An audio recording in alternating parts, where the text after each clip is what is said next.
before I bring Alex and Alyssa on, I just want to show you quickly, introduce you to Jet. This is Jet. He's only 14 weeks old. This is Jet. I shall try inviting you again. I know you're there, Alex. Ah!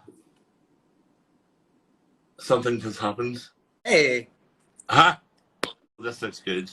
You did a little stand-up? You did your 5 minutes? Yeah, I was doing my tap dancing. Hello! First, I'm so glad we finally figured it out. Everything is like so dystopian here. It's like, oh yeah, no, we can't even get a connection. That makes sense. Bum, bum, bum. It's so weird. But I also feel like I see you a lot because we're constantly looking at you. In the edit, and so I feel like I see you all the time, and now I'm like, oh my gosh, no, that's my friend. He doesn't know I've been staring at him for 3 straight days. Yeah. Well, I can only apologize. I think something I keep trying to get in is just a Steed line.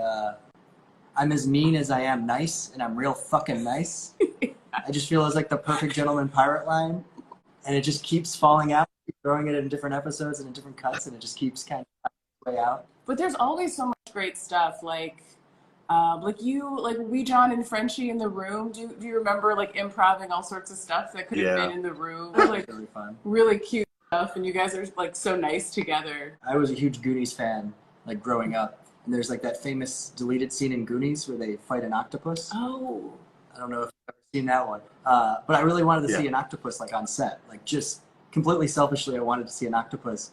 So then it was like we have to have a kraken in the show. We have to do something with a kraken. And then, like, that slowly just snowballed into like a giant metaphor for Blackbeard becoming this kind of evil side of himself. I mean, I don't know whether I should say this or not, but anyone who's watched it in the UK who knows me personally, it's just you. I think we get more you in season 2 as well. Oh yeah. There's going to be some good stories for these, and if we do this in season 2, there's going to be some very good stories after season 2 comes out. Anyway. I want to know what the Swedes yearbook quote would be, because it would just be confused about the concept of a yearbook. Oh. Izzy's would just be like, fuck off, you fucking fuckers. Yeah. Which is a good lesson. I thought of it as like, oh, maybe this is just like a very expensive home movie in a way. Like the weirdest ever. Because it is just like a crazy concept for a show. I actually, one of my first fandoms, I was into Xena. I didn't realize that some of it was filmed, and I was a big Xena fan. May have a Xena Gabrielle reunion for the show. Just like having them together would have just that would have been amazing. That was like, okay, if we're doing it, just the idea for like frisbee thing is just giving me chills right now. Her frisbee thing. Okay, please don't. How much fan art have you saved on your phone? There's a lot of fan art. It's in the double digits of gigs by this point. Is it? I was showing you so much fan art at first. And it both like, I love it and it terrifies me because I would be even more gone than you if I really got into it. I was like, oh, I gotta save all this because it might be gone any day now. Like I'll never be able to see it again because it'll be gone and no one will remember the show. And then all of a sudden there was just millions of pictures. Well, also thousands and thousands. You were truly a collector. Yeah. So he's like, I just want to be thorough. He's gonna be like really thorough. He's a very organized. He's like, I'm just gonna make sure that I have everything. And it is just so fun because like he'll just like look down at his phone and giggle sometimes, and I'm like, just show me. But the art it's incredible. It's insane. I think one of the fun parts of like the beginning, being like, is anyone going to draw me in an incredibly graphic and appropriate situation? Like some people were like, what an honor. It's a line, but it's such an honor. It's such an honor. From a point of view of being at shows, I keep everything. I do. I have a box of it in my attic, right from the start of season 1 of Game of Thrones. But my friends ask me, do you put it up? And I'm like, I can't make a shrine to myself. I mean, I would like to see the shrine. That'd be some of them are so good. Shrine. What's the song you would have liked to have seen included in the show, and in what type of scene? It doesn't like work for the actual show. But in the writing, I listen to a lot of Olivia Rodrigo when it comes to Izzy and Blackbeard.